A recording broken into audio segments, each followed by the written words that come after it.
Hello നമസ്കാരം. നമ്മുടെ രാധാസുമതി കിച്ചണിലേക്ക് എല്ലാവർക്കും സ്വാഗതം. നമുക്ക് ഇന്നത്തെ ചെമ്പനീർ പൂവിൻ്റെ കഥ എന്താണെന്ന് നോക്കാം. അപ്പോൾ ഇന്ന് ചെമ്പനീർ പൂവിന് ചടങ്ങാണ് കേട്ടോ, താലി പിരിച്ചു മാറ്റൽ കെട്ടി ചടങ്ങ്, അങ്ങനെ എന്തോ ഒരു ചടങ്ങാണ് എല്ലാവരും കൂടെ തീരുമാനിച്ചിരിക്കുന്നത്. അപ്പോൾ എന്താ പറയുക, മഹിമയുടെ ഹസ്ബൻഡും, അതായത് വർഷയുടെ അച്ഛനും അമ്മയൊക്കെ ഇങ്ങനെ ഓഡിറ്റോറിയൊക്കെ റെഡിയാക്കി ദീപമൊക്കെ കൊളുത്തി ഒക്കെ റെഡിയായിട്ട് നിൽക്കണം. അപ്പോൾ പറയുക, എന്താ മഹിമ അവരൊന്നും കാണാത്തത് എന്നറിയും. അവർ വരും, മധുവേട്ടനൊന്ന് സമാധാനമായിട്ട് ഇരിക്കുക എന്ന് പറയും. അപ്പോൾ ആളുകൾ, വാ മധുവേട്ടൻ നമുക്ക് അങ്ങോട്ട് പോയി നിൽക്കാം, അവരൊക്കെ വരുന്ന ആളുകളെ സ്വീകരിക്കുക, ആളുകൾ വന്നു തുടങ്ങിയിട്ടല്ലേ ഉള്ളൂ, അവരും വരട്ടെ എന്നൊക്കെ പറയും. അങ്ങനെ പിന്നെ കുറച്ച് കഴിഞ്ഞിട്ട് അവളിങ്ങനെ പോയി ആളുകളെയൊക്കെ സ്വീകരിച്ചുകൊണ്ടിരിക്കുകയാണ് കേട്ടോ. അപ്പോൾ രണ്ടാളും കൂടെ അവിടെ നിന്നിട്ട് കയറി വരും ഇരിക്കും എന്നൊക്കെ പറഞ്ഞിട്ട് എല്ലാവരും സ്വീകരിക്കും. അപ്പോഴും ഇയാൾ ചോദിക്കുക, എന്താണ് അവരെ കാണാത്തത്, ഇനി അവർ വരില്ലേ എന്ന് പറയുമ്പോൾ, വരും മധുവേട്ട, വർഷപ്പം എന്നെ വിളിച്ചിരുന്നു, അപ്പോൾ അവർ അവിടുന്ന് വീട്ടിൽ നിന്ന് പുറപ്പെട്ട് പോന്നിട്ടുണ്ടെന്നാണ് പറഞ്ഞത്, ഇനിയിപ്പോൾ അധികം വൈകാതെ ഇവിടെ എത്തും എന്ന് പറയുകയാണ് കേട്ടോ. അപ്പോഴേക്കും അവർ വരികയാണ്. അപ്പോൾ ഒരു കാറിൽ പിന്നെ ഇയാളും രവിയും ചന്ദ്രയും, പിന്നെ ചന്ദ്രൻ്റെ ഫ്രണ്ട് ഉണ്ടല്ലോ ഭാമയും, അവരും ഒക്കെ കൂടെ ഒരു കാറിൽ വരികയാണ് കേട്ടോ. ആ കാറിൽ നിന്ന് ഇറങ്ങി അത് കഴിഞ്ഞ് അപ്പോൾ പറയാണ് ചന്ദ്ര ബാമ്മോട് പറയുക, കണ്ടോ വലിയ, അപ്പോൾ ഈ ചെറിയ ചടങ്ങിന് എന്തിനാ എത്ര വലിയ ഓഡിറ്റോറിയം ബുക്ക് ചെയ്തിട്ടുള്ളത് എന്ന് ചോദിക്കുകയാണ് ബാമ്മ. അപ്പോൾ പറയും, അവരൊക്കെ വലിയ പണക്കാരാണ്, അവർക്ക് എവിടെയൊക്കെ സ്ഥലങ്ങളുണ്ടെന്ന് പോലും അവർക്ക് അറിയില്ല. അറിയുമ്പോൾ രവി പറയും, ചന്ദ്രയെ നിർത്താൻ മതി, ഇത് കുറേ നേരമായി തുടങ്ങിയിട്ട്, ഈ കാറിലിരുന്നിട്ടും നമുക്ക് ഇത് തന്നെയല്ലേ സംസാരം, വയ്യ, താങ്ങാൻ പറ്റുന്നില്ല എന്നറിയും. വാ നടക്കുക എന്ന് പറഞ്ഞിട്ട് ദേഷ്യം പിടിച്ചിട്ട് രവി വിളിക്കുകയാണ് അകത്തേക്ക്. അപ്പോൾ രവിനെ അങ്ങനെ നോക്കുകയാണ്, ഞാൻ നടക്കാൻ കിടന്ന് അറിയും, കുറേ നേരം ഇത് തുടങ്ങിയിട്ട് പറഞ്ഞിട്ട് വിളിക്കുക. എന്നിട്ട് അങ്ങനെ ഞങ്ങൾ പോകുമ്പോഴേക്കും അടുത്ത കാറിൽ പിന്നെ വരികയാണ്. അതിൽ പിന്നെ ശ്രീകാന്തും വർഷയും പിന്നെ അതുപോലെ സുധിയും ഒക്കെ കൂടെ ആ കാറിൽ ഒരു പെട്ടിയും കുറേ സാധനങ്ങളൊക്കെ ആയിട്ട് അവരും വന്ന് കാറിൽ വന്ന് ഇറങ്ങുകയാണ്. അപ്പോൾ അവരൊക്കെ കൂടെ നിൽക്കുമ്പോൾ എപ്പോഴും സച്ചിയും രേവതി എത്തിയിട്ടില്ല കേട്ടോ. അവരൊരു ടാക്സിയിൽ വന്നിറങ്ങുക. അപ്പോൾ അത് മഹേഷിൻ്റെ കാറിലാണ് അവർ വരുന്നത്. സുധിയും ഒക്കെ വന്നത് മഹേഷിൻ്റെ കാറിലാണ്. അത് വന്നിറങ്ങി അവർ സാധനങ്ങളൊക്കെ എടുത്ത് ഇറങ്ങുമ്പോഴേക്കും നമ്മളുടെ സച്ചിയും രേവതിയും കൂടെ വരികയാണ്. അപ്പോൾ ഇവരെല്ലാവരും കൂടെ എന്നാൽ പോകാറുണ്ട്, ഓഡിറ്റോറിയത്തേക്ക് അങ്ങോട്ട് കയറി പോകുന്നുണ്ട് കേട്ടോ. പോകുന്ന സമയത്താണ് നമ്മുടെ സച്ചി വരുന്നത്. അപ്പോൾ ഇവർ ചെല്ലുമ്പോഴേക്കും നമ്മൾ എല്ലാവരും അവിടെ ഇവർ കാത്തു നിൽക്കുകയാണ്, മധുവും മഹിമയും കൂടെ കാത്തു നിൽക്കുകയാണ്. അപ്പോഴാണ് ഇവർ അങ്ങോട്ട് ചെല്ലുമ്പോഴേക്കും അത് അവർ വന്ന് പറയും. അപ്പോൾ രവിനെ കാണുമ്പോൾ ഇയാളുടെ മുഖം ഇങ്ങോട്ട് മാറണം, കാരണം രവിയായിട്ടാണല്ലോ സ്റ്റണ്ട് മുഴുവൻ, ഇയാൾ ചിരിക്കണോ വേണ്ടോ എന്നറിയാം. അപ്പോൾ മഹിമ അറിയാം, മധുവേട്ടാ നമ്മളുടെ പ്ലാൻ നടക്കണമെങ്കിൽ ഇയാൾ അഭിനയിച്ചേ പറ്റുള്ളൂ. അപ്പോൾ അങ്ങനെ ചെല്ലുക. അപ്പോൾ വാ എന്ന് പറഞ്ഞിട്ട് വിളിക്കുകയാണ് ഇയാൾ മധു ഇവരെന്നെ. അപ്പോഴേക്കും കാരണം ഇയാളിങ്ങനെ നോക്കണപ്പോൾ തന്നെ പിന്നെ ഇവരുടെയൊക്കെ മുഖം മാറുന്നുണ്ട്, കാരണം എല്ലാവർക്കും അറിയാമല്ലോ പ്രശ്നങ്ങൾ. അപ്പോൾ മുഖം മാറുന്നുണ്ട്. പിന്നെ ഇയാൾ വിളിച്ച സമയത്താണ് എല്ലാവരുടെ മുഖം ഒന്ന് തെളിഞ്ഞത്.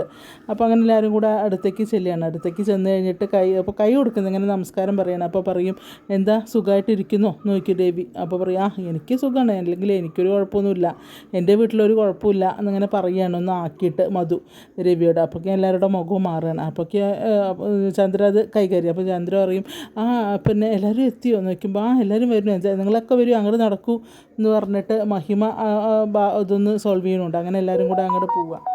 അപ്പോൾ ശരിക്കും ദേഷ്യം വരുന്നുണ്ട് ഇയാൾക്ക്, മധുവിന് ശരിക്കും രവിയോട്. പക്ഷേ രവി അതൊന്നും കാണിക്കുന്നില്ല. അങ്ങനെ പിന്നെ ഇവരൊക്കെ കൂടെ അങ്ങോട്ട് പോകുമ്പോൾ വർഷയും ശ്രീകാന്ത് മാത്രമേ പോകും അവിടെ. അപ്പോൾ അവർ പറയും, ഇങ്ങനെ അയാൾക്ക് മകളെ വിളിക്കണോ, കാരണം മകളായിട്ട് അയാളൊരു കോംപ്രമൈസ് ആയിട്ടില്ല.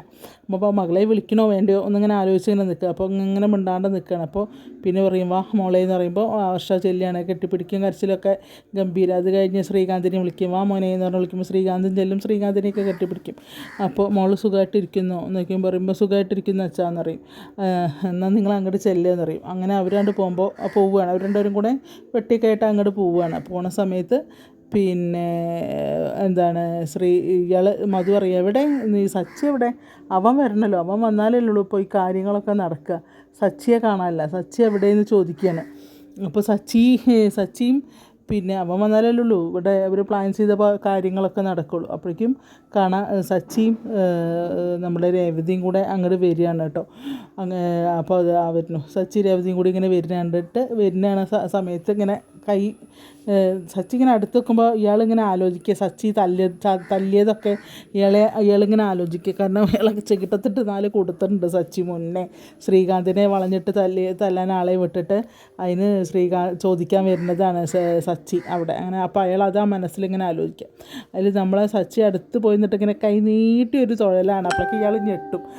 കാരണം ഇയാളെ ഞാൻ തല്ലാൻ കൈ പൊക്കെന്ന് പറഞ്ഞിട്ട് ഇയാൾ കൈ ഞാൻ ഞെട്ടുകയാണ്. അപ്പോൾ ഇങ്ങനെ പക്ഷെ മിണ്ടുന്നില്ല. അപ്പോൾ സച്ചിയും മറ്റേ രേവതിയും കൂടെ കാറിൽ നിന്ന് ഇറങ്ങുന്ന സമയത്ത് രേവതി സച്ചിയോട് ചോദിക്കുന്നുണ്ട്, പിന്നെ എന്താണ് ഈ കാറ് ഓഫാക്കിയില്ലേ സച്ചേട്ടാ നോക്കിയപ്പോൾ ഓഫാക്കി അറിയും. അപ്പോൾ ഇനി ഇത് വീട്ടിൽ പോയിട്ടല്ലേ ഉള്ളൂ പിന്നെ ഇവിടുന്ന് പോകുമ്പോഴല്ലേ ഉള്ളത് സ്റ്റാർട്ട് ചെയ്യുക. അപ്പോൾ അതെ അറിയും. അതുപോലെ ഇപ്പം മിണ്ടാണ്ടിരുന്നോളാം, ഈ ചടങ്ങൊക്കെ കഴിഞ്ഞിട്ട് നീ മിണ്ടിയാൽ മതി, വായു കൂട്ടിയിരിക്കണം എന്ന് പറയുമ്പോൾ ശരി ഭാര്യയെ എന്ന് പറയും സച്ചി. അപ്പോൾ മഹേഷാണ് വന്നിട്ട്, അപ്പോൾ മഹേഷ് പറയും, എടാ ഇനിയിപ്പോൾ ഞാൻ നിൽക്കണോ, നീ വിളിക്കുക എന്നെ വയ്ക്കും. ആടെ ഞാൻ വിളിക്കാം, അപ്പോൾ വന്നാൽ മതി, ഈ ചടങ്ങൊക്കെ എപ്പോഴാണ് തീരുക നോക്കി. അപ്പോൾ ഒരു പെണ്ണിൻ്റെ ചടങ്ങ് കഴിയാൻ തന്നെ ഉച്ചയാവും, 2 പെണ്ണുങ്ങളില്ലേ, പിന്നെ അത് 2നെയും കഴിയുമ്പോഴേക്കും ഒരു നേരം ആവും. ഇതിങ്ങനെ പറയുകയാണ് കേട്ടോ. അപ്പോൾ പറയും, വെറുതെ പറയുക മഹേഷ് ഏട്ടാ, അതൊന്നുമില്ല, ഉച്ചയോടുകൂടി എല്ലാം കഴിയും ചടങ്ങ്. പിന്നെ ഇവരുടെ പൊങ്ങച്ചം പറച്ചിലും കാര്യങ്ങളൊക്കെ ഉണ്ടല്ലോ അറിയാണ് സച്ചി കേട്ടോ. അങ്ങനെ അത് പറഞ്ഞിരുന്ന് കേൾക്കുമ്പോൾ ഞാൻ ശരി എന്നാൽ ഞാൻ പോവാട്ടെ, നീ വിളിച്ചാൽ മതി പറഞ്ഞിട്ട് അങ്ങനെ പോവുകയാണ് കേട്ടോ മഹേഷ്. അപ്പോഴേക്കും ഒരു പിന്നെ സെക്യൂരിറ്റി വന്നിട്ട് അനിയ വണ്ടി അങ്ങോട്ട് കിഴക്കോട്ട് നിർത്തിയിടണം, കിഴക്ക് ഭാഗത്ത് കൊണ്ട് നിർത്തിയിടണം എന്നങ്ങനെ പറയാൻ. അപ്പോൾ ശരി പറയും. അങ്ങനെ വണ്ടി കൊണ്ട് നീ നടന്നു, ഞാൻ അങ്ങോട്ട് വരാമെന്ന് പറയുമ്പോൾ രേവതി പറയും, വേണ്ട നമുക്ക് 2 കൊണ്ട് ഒപ്പം പോവാമെന്ന് പറയും. അങ്ങനെ പിന്നെ കാറ് നിർത്തിയിട്ടാണ് പിന്നെ 2 കൂടെ ഓഡിറ്റോറിയത്തേക്ക് കയറി ചെല്ലുന്നതും പിന്നെ ബാക്കിയുള്ള നമസ്കാരം പറഞ്ഞ് പോവുകയാണ്. അങ്ങനെ ചെല്ലുമ്പോഴേക്കും ഇവരെല്ലാവരും കൂടി നിൽക്കുകയാണ്. അപ്പോൾ അതിൻ്റെ ഇടയ്ക്ക് സെൽഫി എടുക്കുന്നുണ്ട് ശ്രീകാന്ത്. അപ്പോൾ അതിൻ്റെ ഇടയ്ക്ക് മീര വരുന്നത്. അപ്പോൾ മീരയോട് ശ്രുതി ചോദിക്കും, നീ എത്തിയോ മീരയെന്ന് ചോദിക്കും. അപ്പോൾ ഞാൻ നേരത്തെ വന്നു, പക്ഷേ നമ്മളെ പഴയ മീരയില്ല കേട്ടോ, പുതിയ മീരയാണ്, മീര മാറിയിട്ടുണ്ട്. അപ്പോൾ നീ പിന്നെ എന്തായി ഞാൻ പറഞ്ഞ കാര്യങ്ങൾ വയ്ക്കുമ്പോൾ ആളൊക്കെ റെഡിയാണ്, നീ പേടിക്കണം, ആളൊക്കെ സമയമാകുമ്പോൾ ഇങ്ങോട്ട് എത്തിക്കോളും എന്ന് പറയുന്നുണ്ട് കേട്ടോ. അപ്പോൾ ശ്രുതിയുടെ അച്ഛൻ എപ്പോഴാണ് വരികയെന്ന് ചന്ദ്ര വയ്ക്കുന്നുണ്ട്. അപ്പോൾ പോന്നോ എന്ന് വയ്ക്കുന്നുണ്ട് ശ്രുതി. അപ്പോൾ പറയില്ല, അവിടുന്ന് ഫ്ലൈറ്റ് ലാൻഡ് ചെയ്തിട്ടില്ല എന്ന് പറയുന്നുണ്ട്, അവിടെ നിന്ന് ലാൻഡ് ചെയ്യാൻ. അത് കഴിഞ്ഞ് പിന്നെ എന്നിട്ടാണ് പിന്നെ എല്ലാവരും കൂടെ അകത്തൊക്കെ വന്നപ്പോൾ പറയും, എന്നാൽ ഡ്രസ്സ് മാറിക്കോളൂ, സമയം കളയണ്ട എന്നൊക്കെ പറയുക. അപ്പോൾ മറ്റേ ചന്ദ്ര ചോദിക്കുകയാണ്, ശ്രുതിക്കും വേണമല്ലോ ഡ്രസ്സ് മാറുക. അപ്പോൾ അറിയാം അത് അവിടെയാണ്, അവിടെ പോയിട്ട് മാറിക്കോളൂ അറിയാം. അപ്പോൾ ശ്രീകാന്തും സച്ചിയും കൂടി ഒരു റൂമിൽ പോവാണ് ഡ്രസ്സ് മാറാൻ വേണ്ടി, ശ്രുതി വേറെ റൂമിൽ പോവാണ്. അപ്പോൾ ഇവരൊക്കെ അങ്ങോട്ടും ഇങ്ങോട്ടൊക്കെ പോണ സമയത്ത് നമ്മളെ രേവതി നിൽക്കുന്നുണ്ട്. അപ്പോൾ രേവതി അടുത്ത് പോയിട്ട് വർഷ പറയാം, രേവതി ചേച്ചി എൻ്റെ കൂടെ ഒന്ന് വരുമോ, എന്നെ ഒന്ന് ഡ്രസ്സ് ചെയ്യിക്കാന്ന് പറയുമ്പോൾ മോളെ അതെന്ന് പറയുമ്പോഴേക്കും വർഷയുടെ അമ്മ വന്നിട്ട് അറിയും, വർഷേ നിൻ്റെ ഫ്രണ്ട്സൊക്കെ ഉണ്ട് റൂമിൽ, നീ അങ്ങോട്ട് ചെല്ലേ എന്നറിയും. പിന്നെ പെട്ടെന്ന് ഇങ്ങനെ ഇതാക്കിയിട്ട് അറിയാം, എന്തിനാ വെറുതെ രേവതിയെ ബുദ്ധിമുട്ടിക്കാൻ അറിയാം. അപ്പോൾ മറ്റേ നമ്മുടെ സച്ചിക്ക് ദേഷ്യം വരുന്നുണ്ട്, അവൾക്കും വിഷമായി ആകെ. രവി ഉണ്ട് അടുത്ത് നിൽക്കുന്നു, രവിക്കും സങ്കടമാവും കേട്ടോ. പക്ഷേ വർഷ എന്നിട്ട് ഇങ്ങനെ മുഖത്തേക്ക് വെക്കുമ്പോൾ നീ അങ്ങോട്ട് ചെല്ല്, വെറുതെ രേവതിയെ ബുദ്ധിമുട്ടിപ്പിക്കേണ്ട, രേവതി അവിടെ എവിടെയെങ്കിലും ഇരിക്കട്ടെ എന്ന് പറയും, നിങ്ങൾ അങ്ങോട്ട് ഇരിക്കുകയെന്ന് അറിയാണ്. അങ്ങനെ എന്നിട്ട് അങ്ങനെ വർഷം ഇങ്ങനെ മലിനെല്ലാം മനസ്സോട് കൂടിയിട്ട് മഹിമയുടെ കൂടെ പോവുകയാണ് കേട്ടോ. ഡ്രസ്സിങ് റൂമിൽ അവളുടെ ഫ്രണ്ട് ഉണ്ടെന്ന് പറഞ്ഞിട്ടാണ് ഈ വിളിക്കുന്നത് ഡ്രസ്സ് മാറാൻ വേണ്ടിയിട്ട്.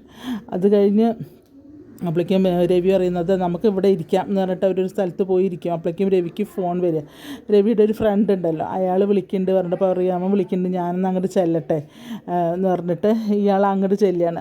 അശോകൻ വിളിക്കുന്നുണ്ട്, ഞാൻ അവനെ കൂട്ടിയിട്ട് വരാൻ അവിടെ നിൽക്കുന്നുണ്ട് അവർ മുന്നിൽ എന്ന് പറഞ്ഞിട്ട് രവി പോവാണ്. അപ്പോൾ പിന്നെ സച്ചി പറയും രവിയോട് ഇങ്ങനെ, പിന്നെ മിണ്ടില്ല, പിന്നെ സച്ചി മിണ്ടുന്നേയില്ല, ഫുൾ ആക്ഷനാണ്. അപ്പോൾ സച്ചി രവിനെ മറ്റേ രവതിനെ പറഞ്ഞിട്ട് നമുക്ക് ഇവിടെ ഇരിക്കണം, നമുക്ക് പിന്നെ പോയിരിക്കും. അപ്പോൾ എന്താ ചോദിക്കും രേവതി, ബാ എന്ന് പറഞ്ഞിട്ട് ഇങ്ങനെ പോയിട്ട് ഏറ്റവും പിന്നിൽ പോയിരിക്കും കേട്ടോ. ഇപ്പോൾ ഇവിടെ ഇരുന്നാൽ മതി, ഇവിടെ ഇരുന്നാലും കാണാം എന്ന് പറയും. അങ്ങനെ നിന്നിട്ട് ഇങ്ങനെ ഇരിക്കുമ്പോൾ രേവതി ഇങ്ങനെ നോക്കുമ്പോൾ സച്ചി ഒരേ ദിശയ്ക്ക് തന്നെ ഇങ്ങനെ നോക്കിയിരിക്കുകയാണ്. അപ്പോൾ അവിടേക്കാണ് നമ്മളുടെ മറ്റേ എന്താ പറയുക ശ്രീകാന്ത് വരികയാണ്. ശ്രീകാന്ത് വന്നിട്ട് ചോദിക്കുക, എന്താ നിങ്ങളിവിടെ ഏട്ടനെടുത്തി ഇവിടെ ഇരിക്കുന്നത്, നിങ്ങൾ അങ്ങോട്ട് പോകാൻ മുന്നിൽ വന്നിരിക്കുക പറയുമ്പോൾ വേണ്ട ഞങ്ങളിവിടെ ഇരുന്നോളാം എന്ന് പറയും. അപ്പോൾ പറയും, വേണ്ട ശ്രീകാന്ത് നീ പോയി വേഷമൊക്കെ മാറ്, ഞങ്ങളിവിടെ ഇരുന്നോളാം, ഇവിടെ ഇരുന്നാലും കാണാം, ചടങ്ങുകൾ കാണാമെന്ന് പറയുമ്പോൾ.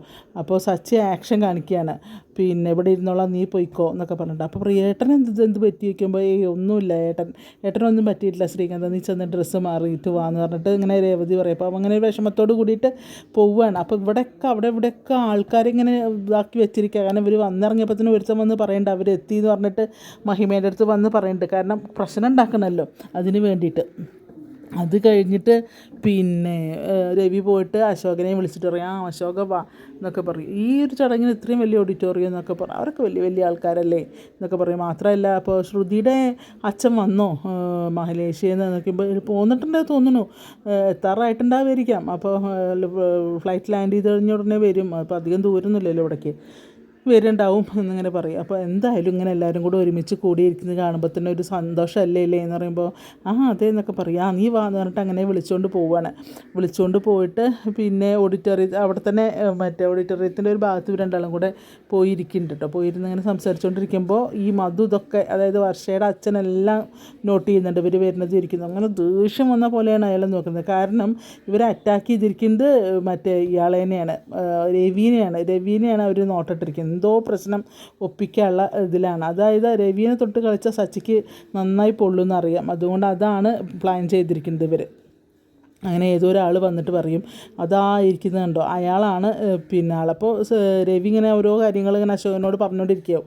അപ്പോൾ അയാളാണ് ആൾ പറയും. ഇപ്പോൾ അയാളാണോ വയ്ക്കും. അതെ, അപ്പോൾ ഞാൻ പറഞ്ഞ കാര്യങ്ങളൊക്കെ എനിക്ക് ഓർമ്മ ഉണ്ടല്ലോ, നീ അവിടെ പോയിരുന്നിട്ട് പ്രശ്നങ്ങൾ ഉണ്ടാക്കിക്കോ, ബാക്കി ഞാൻ നോക്കിക്കോളാം എന്നങ്ങനെ പറയാൻ. അങ്ങനെ ഇപ്പോൾ എന്താ വെച്ചാൽ ശ്രുതിയും ആരെയും ഇറക്കിയിട്ടുണ്ട്, പിന്നെ ഇവർ ഫുൾ ഗുണ്ടകളെ ഇറക്കിയിട്ടുണ്ട്, അവിടെയൊക്കെ ആയിട്ട് ഗുണ്ടകളെ ഇറക്കിയിട്ടുണ്ട്.